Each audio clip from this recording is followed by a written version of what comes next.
Friends welcome to my YouTube channel story with Varsha पिलामाने आज आम जो क्लास 3 विषयटी रही कहार केते गोड़ विषयटी आम स्टार्ट करवा पढ़ा बुझा कौन रही आम जानवा विषय तार प्रश्न उत्तर करवा ठीक अच्छे।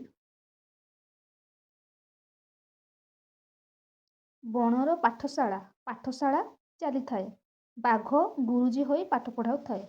बणर गोटे पाठशाला था से पाठ चली थाए सेठारे गुरुजी किए थे ना बाघ गोटे गुरुजी थिला। बाघ कहला पिला माने कहिलो देखी केउ गोड़ आमर कौन उपकार करे। बाघ कहला जे पिला मानकु कौन कहला पिला माने कहिलो देखी गोड़ आमर कौन उपकार करे। तबे मांकड़ कहला गुरुजी गोड़े आमे चालू खेलु आ कौन करू दौड़ू। तापर साप कहला मोर गोड़ नहीं मु छाती रे भरा दे जीवा आसिबा करे बोली कहला। तापर बाघ कहला बाघ कौन कहला ना हाँ साप परी मध्य जिया माछ गेंडा जकर भी गोड़ नहीं। तापर मयूर कहला मयूर कौन कहला जे गुरुजी मोर जेमती दुईटी गोड़ सब पक्षींकर मध्य दुईटी लेखाएं गोड़ अच्छी। हाँ हाँ मनुष्यर भी दुईटी गोड़। तापर भालू कहला किंतु मोर चारोटी गोड़ अच्छी सिंह हरिण और ठेकुआ भाई मानकर भी चारोटी लेखाएं गोड़ अच्छी। तापर मांकड़ कहला मोर भी मध्य चारोटी गोड़ मु मो आग दुई गोड़ को हाथ परी कौन करे काम रे लगाए। तापर हाथी कहला मोर पांचटा गोड़ बोली भाबुछ कि ना ना मोर भी चारोटी गोड़ गोड़ और गोटे लंबा कौन अच्छी सुंढ अच्छी। तापर प्रजापति कहला जे मशा माछींकर 6टी गोड़ मोर भी 6टी गोड़ जंदा पिंपुड़ी भंवर महुमाछीर भी 6टी लेखाएं गोड़। तापर बाघ कहला आरे बा एथर कहलो काहार 8टी गोड़ अच्छी। तापर बुढ़ियाणी कहला मोर पर 8टी गोड़ मांकड़ सार मध्य 8टी गोड़ आमे जाल बुणी सेथिरे कौन करू रहू। तापर बाघ कहला बहुत भल पिला माने जानिछ कि गोटिए कीट अच्छी तार 30 रु आरंभ करी 382 पर्यंत गोड़ होई पारे। यही अद्भुत कीटर नाम है कौन ना बिछा। तुम्हें माने ये बिछा देखिछ कि बोली किए कला ना बाघ प्रश्न कला।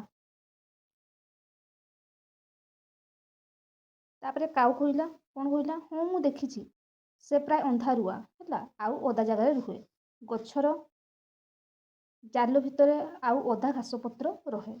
बाघ कहला अरे बा तुम्हें माने तो बहुत कथा जानिछ ताहा हेले आज आमे अनेक जीवजंतु को गोड़ विषय जानिले आज एतिकी थाउ ठीक अच्छे। जीवा प्रश्नोत्तर कौन हो देखा।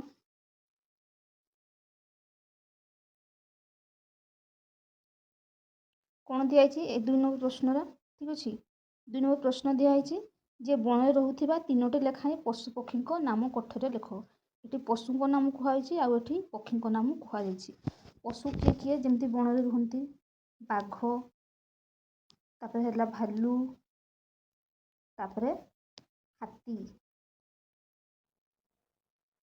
तापर पक्षी पक्षी किए मयूर मयूर बन में रुहे तापर काऊ कोइली। जीवा आमे नेक्स्ट नंबर कौन होची देखिबा।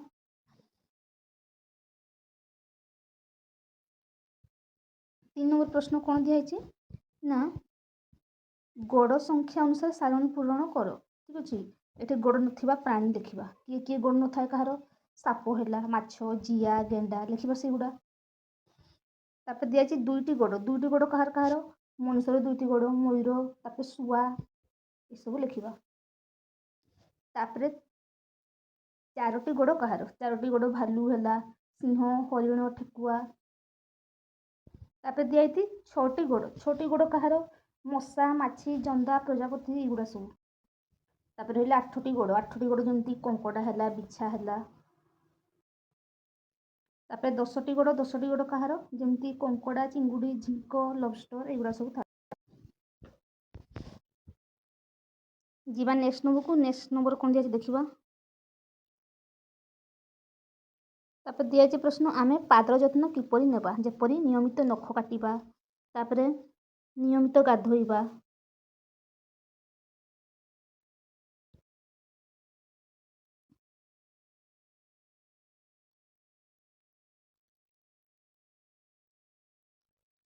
छः नंबर दिखाई निम्न दिया पशु पक्षी मानकर नाम को सेमानक स्वर सहित गाई टाणवा।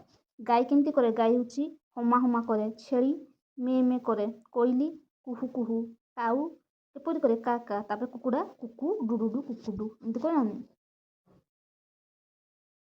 ସାରଣୀରୁ ଅକ୍ଷର ଶବ୍ଦ ଗଢ଼ ଆଉ ପଢ଼ ହେଲା। ଯେମିତି ଶବ୍ଦ ଗୋଟେ ଲେଖିଲେ ଆମେ ମଝି, ମଝି ଗୋଟେ ଶବ୍ଦ। ମଝି ହେଲା ନୌକା, କଣ୍ଠ, କାମ, କଣ୍ଟିକା, ଜଙ୍ଘ, ଏଗୁଡ଼ା ସବୁ ଲେଖିବ। ଠିକ୍ ଅଛି।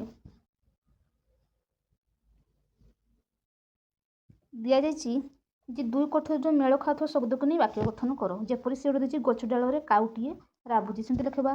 ଯେ କୁକୁର ନେଇକି ଗୋଟେ ଶବ୍ଦ କରିବା, କୁକୁର ଘର ରକ୍ଷା କରେ। ବର୍ଷାରେ ଘର ଭାଙ୍ଗିଗଲା, କାଉ ଗଛ ଡାଳରେ ରାବୁଛି। ଲେଖିବ ଜିଆ ମାଟିରେ ରୁହେ।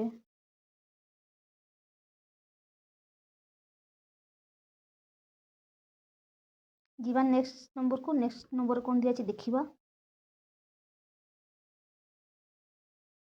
3 ନମ୍ବର ପ୍ରଶ୍ନ ଦିଆଯାଇଛି, ତଳେ ଦିଆଯାଇଥିବା ଉତ୍ତରକୁ ପାଇବା ପାଇଁ ପ୍ରଶ୍ନ ତିଆରି କରିବା।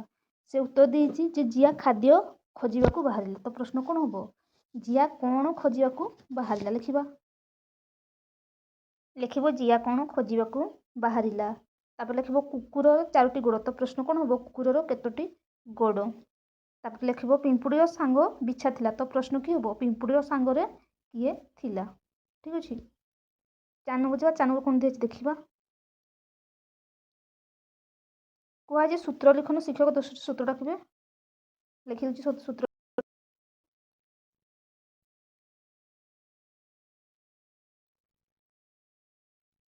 ଏଇ ଥିଲା ପିଲାମାନେ ଆଜିର ବିଷୟ। ନେକ୍ସଟ ଭିଡ଼ିଓରେ ମୁଁ ନେକ୍ସଟ ବିଷୟଟି ଆଣିବି ପିଲାମାନେ। ରହୁଛି ପିଲାମାନେ, ଜୟ ଜଗନ୍ନାଥ।